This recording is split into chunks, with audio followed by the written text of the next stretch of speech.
This nondescript commercial area in Ypsilanti, Michigan, was once nearly this. My dad, he always idolized Walt Disney, and he had this idea of why not do like a Disney World, but make it space themed. It was an interesting idea. It was just wrong time, wrong place, wrong circumstance. In May 1978, hundreds of Ypsilanti Township residents packed into public meetings to discuss a proposed amusement park called Space World. He wanted people to be in love with the idea of space exploration as much as he was. Space World was the brainchild of Dr. Philip R. Austin, an aeronautical engineer who worked with NASA, an amusement park fanatic, and Michigan's own Walt Disney-like dreamer.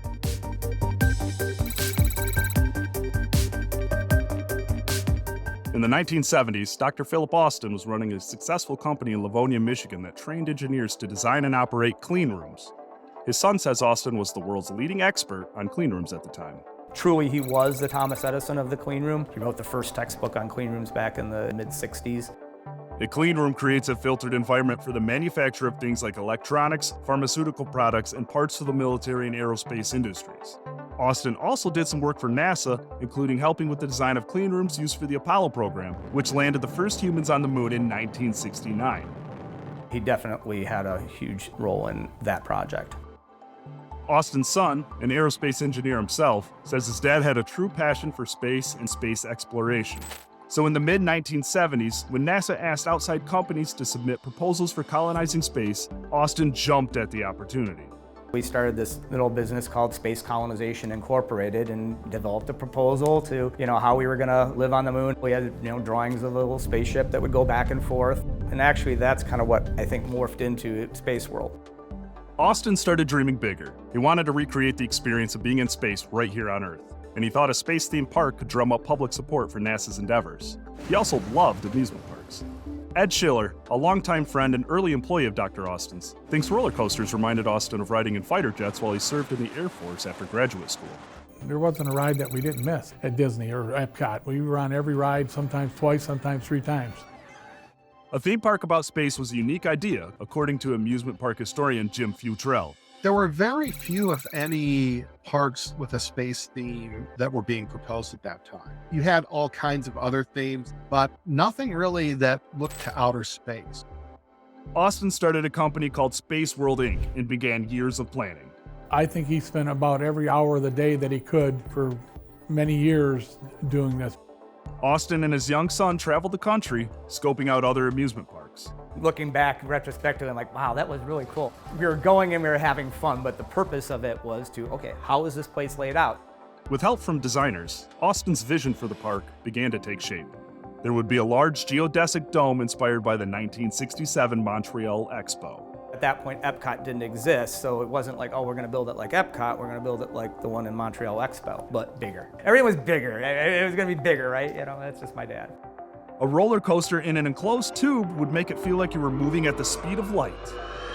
Another ride would simulate zero gravity. There would be a lunar colony with lunar terrain and moon buggies. Disney-inspired monorails would provide transit around the park. There would be theaters and pavilions for educational presentations and museum exhibits. A Tomorrowland-style area would be called Future Earth. There would also be science fiction components, including a world of Jules Verne and even the USS Enterprise from Star Trek. I don't think he was going to try and keep the park just to being physical science or science fiction. It was going to be a nice blend. Barton Mallow, the general contractor of the Pontiac Silverdome, was tapped to build the park. And Randall Doolin Associates, the company that designed the 3 original Six Flags parks, would be the architect. A consulting firm Austin hired to survey potential locations in Michigan named Ypsilanti as the top choice because of its excellent access to the Detroit metropolitan area. Now Space World just needed property. It hoped to option nearly 200 acres of farmland south of I-94 at Whitaker Road in Ypsilanti Township, just outside the city. But it needed the township's support for tax breaks and sewer, water, and road improvements. Some township officials seemed to welcome the development. In December 1977, Rick Parks, the board's administrative assistant, was quoted in the Ann Arbor News as saying, "It will be the biggest thing to hit this township since the auto plants." But the public wasn't so sure. What if they go out of business? That is the entrance to Ypsilanti Township, the charter township. It would look kind of terrible if there was this spooky, abandoned theme park, wouldn't it? Von Rose Fine worked for the township at the time. She and her new husband, Ed, attended 2 public meetings about Space World in May 1978. Hundreds of residents crowded into the township civic center. There were some people that were rather boisterous about it, thought it was a waste of money and that the township was, the taxes, they were going to give away too much. The May 23rd meeting lasted 4.5 hours. The Ann Arbor News described it as wild, with a clapping, cheering, shouting, protesting, standing room only crowd of over 300, with the chairman frequently using his gavel to call for order. Some residents spoke in favor of Space World, but most were opposed, raising concerns about traffic, noise, crime, the cost to taxpayers, and further development in the area. Another concern was jobs. Though Space World claimed it would create about 1,100 jobs, most would be seasonal. The 70s, they weren't very prosperous and there were a lot of people hurting. Not having full-time jobs, that made it less attractive. There were questions about how this $40 million development would be funded, and concerns that Space World didn't have experience building amusement parks. The board members were a savvy bunch. They were a little apprehensive. This guy, he wanted to do kind of a fanciful idea, but he wasn't exactly Walt Disney. The board decided to put the approval of Space World to an advisory vote on the November 1978 ballot. But Space World didn't want to wait around and zoomed away by the end of June. The Ann Arbor News reported that Township Supervisor Astor Wallace was disappointed, saying, "It's not what Space World was, but what it would bring in to help the whole area." If it had worked out, it could have been a good thing, but I don't think it would have worked out. Yeah, he was frustrated by it, but like everything with my dad, it was okay, plan B. If they don't want it there, let's find another site. Just a few months later, Space World touched down about 20 miles southeast in Huron Township. Dr. Austin hoped to build his park on a few hundred acres of agricultural land east of I-275 and south of Detroit's airport. It was a lot more rural, so they were enthusiastic to have him come in and bring money to the area. Residents and township officials were mostly supportive, according to news reports, but a group of 5 local families filed a lawsuit to stop it. The township board approved rezoning for the park in September 1978. Dr. Austin was quoted as saying, "In NASA jargon, we have ignition." The next year, real estate ads began appearing in the paper, touting property near the new Space World theme park. In December 1979, developers broke ground. It was expected to open in 1981. There was a little bit of infrastructure put in. They started digging for the sewers and the roads. That's about all they got done, though.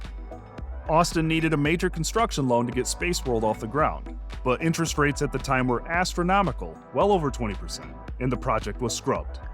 Just bad timing from the economy. Had he started this project 4 years earlier or 5 years later, I think it's very likely it would have succeeded, at least getting built. Today, that land in Huron Township remains mostly undeveloped, though it was briefly considered for a hazardous waste landfill shortly after Space World fell through. If Dr. Austin had realized his dream, would Space World still be around today? Assuming they had the right management, the right capital structure, you are in a good market. A lot of people live in Southeast Michigan. The challenge with something like that is that the present catches up with the future eventually. All those cutting edge attractions might have become outdated pretty quickly. Flint's Auto World is a famous Michigan amusement park flop. The $80 million theme park opened on July 4th, 1984, just a few years after the failure of Space World, and closed only 6 months later. But Futrell says Auto World was a different situation, with a lot going against it. Its genesis was more of a philanthropic urban renewal endeavor rather than a business for which a market existed. Austin was Space World Inc.'s largest shareholder. He was forced into bankruptcy and lost his Livonia cleanroom business. He was disappointed, obviously. I think the biggest disappointment was that he felt that he had let other people down. But Dr. Austin was always looking to the future. He was ready to dust himself off and get back to what he knew best, clean rooms. He wanted to get right back at it. Austin started a new cleanroom business with just 3 employees and built another successful company that is still around today, now called Acorn Industries. Since Dr. Austin's death in 2021, his son has served as president and CEO. It's all worked out for the best. And my dad was always a firm believer that things happen for a reason. One of the great things about the attractions industry is that it is filled with dreamers and people always trying to be that next great idea, and most of them fail. It's very difficult to come up with that next world-changing attraction, but if you don't try, you're never going to change the world.